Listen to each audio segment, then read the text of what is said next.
You love your Moza wheel, and you love racing, and you love trucking, and you wish it was a little more like a real car steering wheel. Fear not, we have the solution for you. Okay, here's the wheel. Remember, you have 6 hex bolts holding it on, but be careful because those bolts reach all the way to the back and they actually hold the quick release on 1, 2, 3, 4, 5, 6 studs all the way through. So when you undo it carefully, it will release that piece from the back, and it is plugged in with a wire, so please be very careful. There's also a small spring underneath here. So I'm going to fast forward. You don't have to watch me do all of this, but carefully and easily undo all the screws and put them aside carefully. Okay, now carefully take it apart, and as I've said, there is a tiny spring underneath which will stay or fall out depending, but you can see that the disconnect, the quick release disconnect, has pulled from the back of it. So there it is. There you have the rim. Put it aside. Remember that tiny little spring that I told you about. Save it. I can't tell you what the purpose of it is, but save it just in case you want to put this back together. Now look at the quick release. As you can see, it does key in with these 2 little plastic nubs, and they belong in the quick release also. Do not squish the cable in between. Be very careful. Place it and set it aside. Now bring the adapter, and as you can see, the adapter already has the screws or the hex nuts embedded into it, so everything will align perfectly.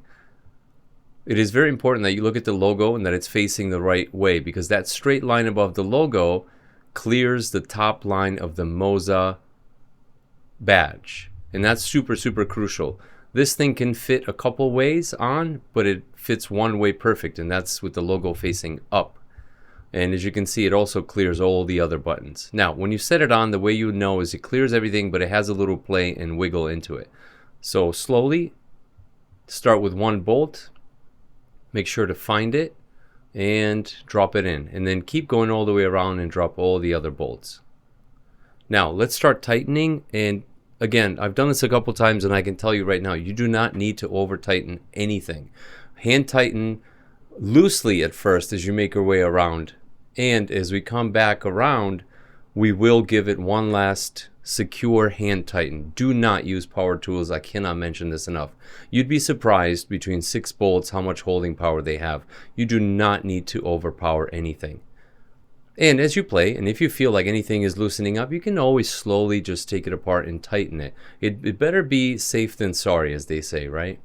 As you can see, it's completely solid. I mean, there's nothing I can do to make it move. You can see it's clearing all the buttons. Everything seems to work. Every tiny button is cleared and is still usable, although maybe not so easy to reach, but usable. So now bring in your favorite wheel. For me, it's this trucking wheel. It's a monster wheel, 380 millimeters or bigger, I think. It's actually so big it doesn't even fit in the frame.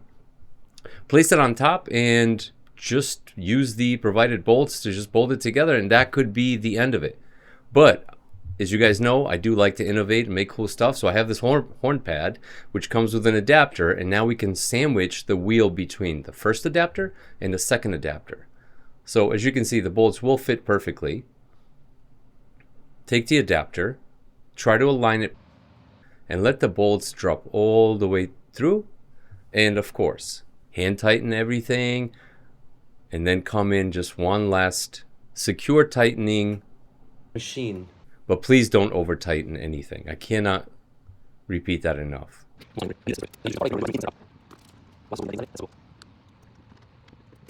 Alright, finally let's go around just to be sure. As you can see, I'm just using the short end of the Allen key, which doesn't allow a lot of leverage, once again ensuring that I don't over torque anything. Put your horn pad on if you bought the horn pad, or if not, just leave it as is. All right, let's zoom out. Although the camera got a little more crappier, you can actually see the huge difference. Look at these 2 steering wheels. Look at the big difference between the 2. Super sturdy. Everything works. The quick release works. The pedals work. All the buttons still work. Again, maybe not as easy to get to anymore, but they still work. You still get your force feedback. You are in business. Let's go. All right, friends, there it is. Real size steering wheel. Now go on and enjoy your driving. Please remember, you can fit a trucking wheel, you can fit a sparkle wheel. Just remember, as long as it's a 70 millimeter pattern wheel, this will fit.